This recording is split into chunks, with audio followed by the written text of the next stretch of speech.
तो आज हम लोग पढ़ेंगे कि किसी भी स्पीशीज़ का बॉन्ड ऑर्डर कैसे निकाला जाता है। ज़्यादा डीप में नहीं जाएंगे, बस इतना ही पढ़ेंगे कि केवल क्वेश्चन हो जाए बस। तो बॉन्ड ऑर्डर जैसे कोई सी डबल बॉन्ड सी है, इसका बॉन्ड ऑर्डर 2 हो जाएगा। सी ट्रिपल बॉन्ड सी है, इसका बॉन्ड ऑर्डर 3 हो जाएगा। तो इसी तरीके से जो स्पीशीज़ होती हैं उनका बॉन्ड ऑर्डर डेसिमल में भी आ सकता है और इंटीजर में भी आ सकता है, दोनों में आ सकता है इसका बॉन्ड ऑर्डर। तो जैसे कुछ स्पीशीज जैसे O2 हो गई, तो O2 का स्ट्रक्चर तो कायदे से जानते ही हैं कि इनके बीच में डबल बॉन्ड होता है। तो इसका हम डायरेक्टली कह सकते हैं कि इसका बॉन्ड ऑर्डर जो होता है 2 होता है। जैसा N2 हो गया तो उसके बीच में N ट्रिपल बॉन्ड N होता है, तो इसका भी बॉन्ड ऑर्डर डायरेक्टली कह सकते हैं कि 3 होता है। लेकिन जैसे अगर कोई और स्पीशीज़ ले लें, जैसे Li2+ ले लें, Li+ ले लें, Li2+, तो इसका बॉन्ड ऑर्डर 0.5 होता है। तो हम बॉन्ड को जो है डेसिमल में कैसे रिप्रेजेंट कर सकते हैं? ऐसे तो रिप्रेजेंट नहीं करेंगे कि ये सिंगल बॉन्ड का एक होता है तो 0.5 का आधा बॉन्ड बना दिया, ऐसा नहीं, ये गलत होता है। इसी वजह से बॉन्ड ऑर्डर की ज़रूरत पड़ी। तो इसका जो बेसिक फार्मूला होता है बॉन्ड ऑर्डर का, वो होता है कि number of bonding electron minus number of anti bonding electrons. ये तो देख ही चुके हैं, डेसिमल में भी हो सकता है, इंटीजर में भी हो सकता है। मैक्सिमम 3, क्योंकि 3 ही बॉन्ड किसी 2 एटम्स के बीच में बन सकते हैं, तो इसी वजह से मैक्सिमम बॉन्ड ऑर्डर 3 हो सकता है। 0 होता नहीं है, जिसका 0 होता है वो मॉलिक्यूल ही नहीं एग्जिस्ट करता, निगेटिव भी नहीं होना चाहिए।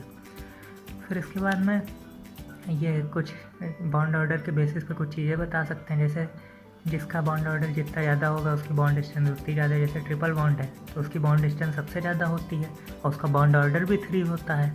डबल बॉन्ड है, उसकी ट्रिपल बॉन्ड से कम स्ट्रेंथ होगी क्योंकि उसका 2 होता है बॉन्ड ऑर्डर और जो उसका 3 होता है ट्रिपल बॉन्ड का, इसी वजह से। और ये तो पता ही है कि bond order is inversely proportional to bond length. Bond order जितना ज़्यादा होगा बॉन्ड लेंथ उतनी ही कम होगी। अब उसके बाद में आते हैं जो बॉन्ड ऑर्डर का निकालने का जो बेसिक रूल होता है, तो उसको ऑर्डर को लिखते कैसे हैं?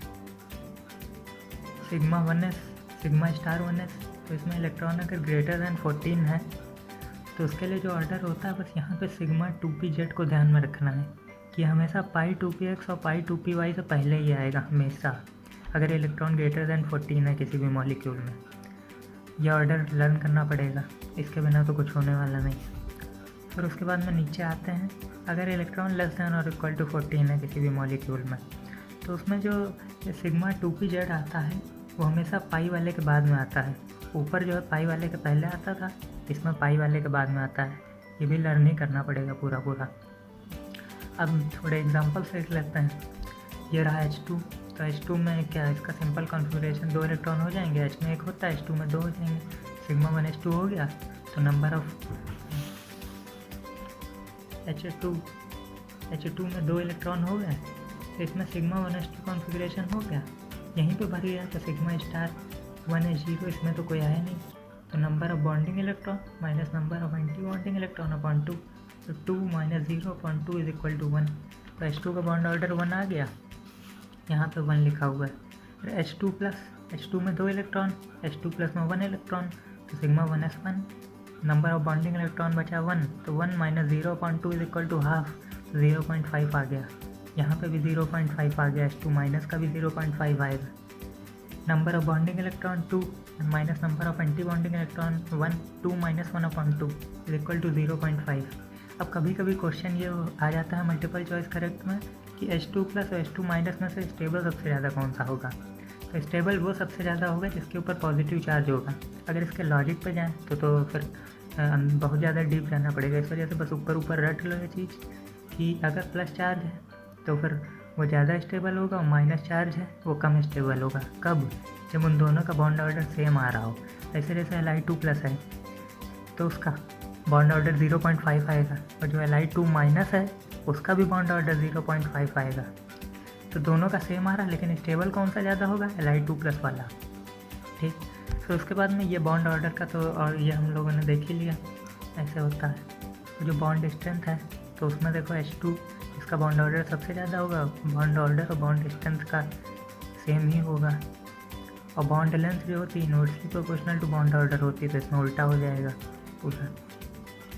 अब यहाँ पे हम लोगों ने कुछ स्पीशीज़ के बॉन्ड ऑर्डर निकाले हुए, जैसे O2 का तो बेसिक प्रेडिक्शन ले सकते हैं यहाँ पे वो डबल बॉन्ड 2 होता है तो डायरेक्ट 2 लिख दिया। फिर उसके बाद में ये एक ट्रिक याद कर सकते हो कि O2 के ऊपर जैसे एक पॉजिटिव चार्ज बढ़ा है तुरंत उसका बॉन्ड ऑर्डर 0.5 बढ़ गया, फिर से एक और पॉजिटिव चार्ज बढ़ा, फिर 0.5 बॉन्ड ऑर्डर बढ़ गया।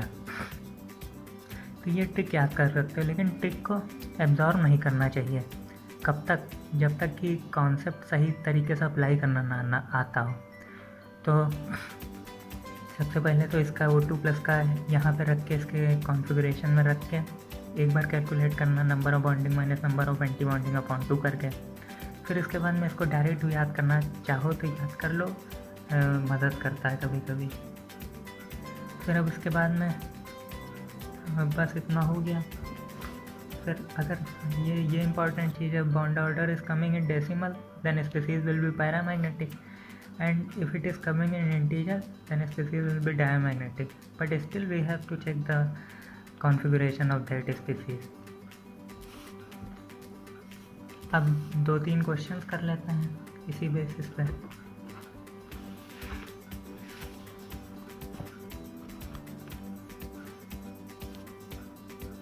यहाँ पे जैसे विच of the following species is not paramagnetic, तो इसमें जो है NO के अंदर 15 इलेक्ट्रॉन होते हैं, NO के अंदर 15 होते हैं, O2 के अंदर 16 होते थे, O2+ के अंदर 15 होते हैं, O2 का 2 होता था तो O2+ का 2.5 हो जाता था, वैसे NO का भी 2.5 हो जाएगा। तो ये तो पैरामैग्नेटिक हुआ नहीं, तो ऐसे ही जो है सबके चेक करने पड़ेंगे बॉन्ड ऑर्डर, सबके बॉन्ड ऑर्डर निकाल लेना, फिर उसमें से जो पैरामैग्नेटिक वो हो जाएगा। फिर दूसरे वाले क्वेश्चन में नीचे वाले में 2s2p mixing is not operative the paramagnetic species of the following is, इसमें सीधे बनाना बनाना है। तो इसमें जब तीनों में कैलकुलेट किया जाएगा तो A, B, D इन तीनों का तो वो आ जाएगा डायामैग्नेटिक, केवल C2 ही पैरामैग्नेटिक आएगा। अब ये वाला क्वेश्चन है 3 वाला, इसको करते हैं अच्छे से। Species stability of the species Li2, इसमें स्टेबिलिटी ऑर्डर बताना है। तो एक हम लोग Li2+ का देख लेते हैं, Li2+ का Li2+ में कितने, Li में 3 इलेक्ट्रॉन, Li2 में 6, तो Li2+ में 5 इलेक्ट्रॉन। 5 इलेक्ट्रॉन के लिए sigma 1s2, sigma star 1s2, sigma 2s2, sigma star 2s1। तो नंबर ऑफ बॉन्डिंग इलेक्ट्रॉन कितने हो गए, 2 2 4। Number of anti bonding electron 2 1 3, तो 4 - 3/2, तो इसका 0.5 आ गया। ऐसे ही सेम इसका जो है Li2- का भी आ जाएगा, Li2- का भी यही आएगा 0.5 ही, कैलकुलेट कर सकते हो आराम से। तो इसमें जो है अब ये देखना है कि इसमें से सबसे ज़्यादा स्टेबल कौन सा होगा। तो सबसे पहले तो Li2+ आएगा, फिर उसके बाद में Li2 का भी कैलकुलेट कर ही लेते हैं। Li2 में कितने इलेक्ट्रॉन होंगे, 6 इलेक्ट्रॉन, तो उसका यहाँ से 2 2 4 2 6, उसका बॉन्ड ऑर्डर 1 आ जाएगा। तो उसमें स्टेबिलिटी पूछी गई, स्टेबिलिटी का ऑर्डर। तो स्टेबिलिटी का ऑर्डर निकालने के लिए यहाँ पे जो है ये वाला ऑप्शन, Li2 का सबसे ज़्यादा बॉन्ड ऑर्डर 1 आ रहा, तो सबसे ज़्यादा स्टेबल Li2 होगा। फिर उसके बाद में इन दोनों का बॉन्ड ऑर्डर सेम आ रहा था, लेकिन हमने पहले बताया था कि जिसका पॉजिटिव चार्ज होगा उसी को ज़्यादा स्टेबल माना जाएगा। तो ये Li2+ वाला ज़्यादा स्टेबल हो गया Li2- से, तो B वाला ऑप्शन करेक्ट हो गया।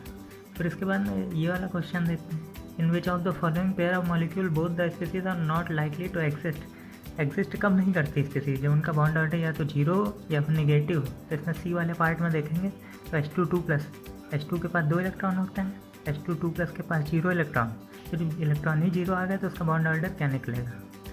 अब ये He में हीलियम में 2 इलेक्ट्रॉन होते हैं, He2 में 4 इलेक्ट्रॉन, तो sigma 1s2 sigma star 1s2, तो बॉन्ड ऑर्डर 0 आ गया, मतलब हम एग्जिस्ट नहीं करते स्पीसीज।